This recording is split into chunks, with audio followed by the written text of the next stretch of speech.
What were the LRRPs, and what did they do? Okay, LRRPs were, well, the letters stand for Long Range Reconnaissance Patrols. And it's a form of reconnaissance where you worked in small teams of 5 or 6 people, sometimes with what was called in the 1st Cavalry Division, Kit Carson Scout, which was a North Vietnamese or Viet Cong soldier who had defected. And they acted as scouts for us sometimes on the teams. You were taken usually by helicopter several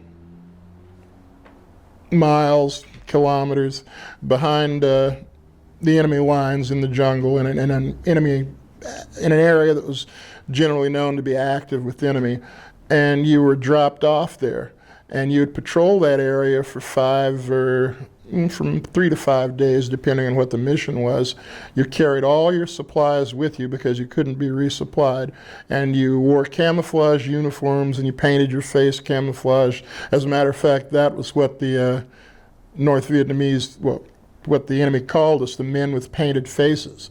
And sometimes you'd see a notice, warning their people, beware of the men with painted faces. And actually, we were so effective that the North Vietnamese had a standing bounty of 75,000 piastres for any LRRP for anyone who could capture a LRRP or any LRRP that got captured. You've said before that being in the LRRPs is very different from being in the regular infantry. Right, because as I mentioned before, you never saw the enemy unless they wanted you to, or unless you might encounter them in a small patrol. In the LRRPs, we saw them all the time, and they never even knew we were there. It was really funny, they'd just go walking right by, and you'd say, oh, later on, after they were gone, you'd come, yeah, we just had 6 guys go by, and they've got a machine gun, and seem to be carrying mortar rounds, and, this kind of thing. There were a couple of cases where teams actually would you would sit there and there's a whole enemy battalion that walks by. They spotted some really large units and the enemy just had no idea we were there. You had to be very quiet, very stealthy. After the LRRP units, which was in February of 1969, I believe, were all converted to Ranger units. They formed the 75th Ranger Regiment at that time.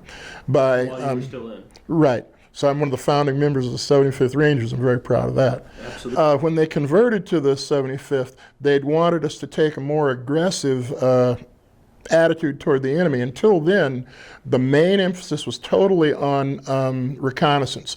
They'd have rather had you just watch the enemy, follow them, report like that. But when we became Rangers, they wanted us to start doing more ambushes, planting mines, and things like that.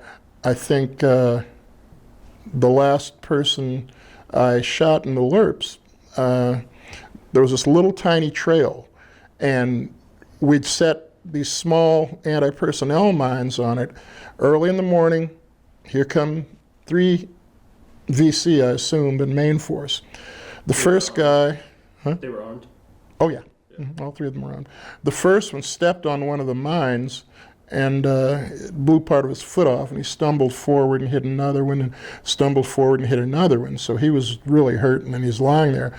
The second guy came up and started trying to help him, and I shot him with a grease gun, M3 submachine gun. At relatively close range. Yeah, actually that was probably the closest person I've ever shot. He was probably no more than 12 feet away.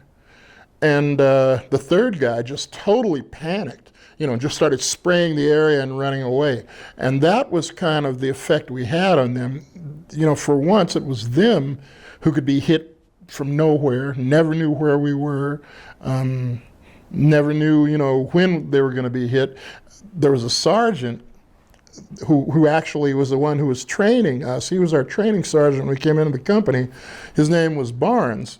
And one of the things he was famous for, he used to carry 245, pistols.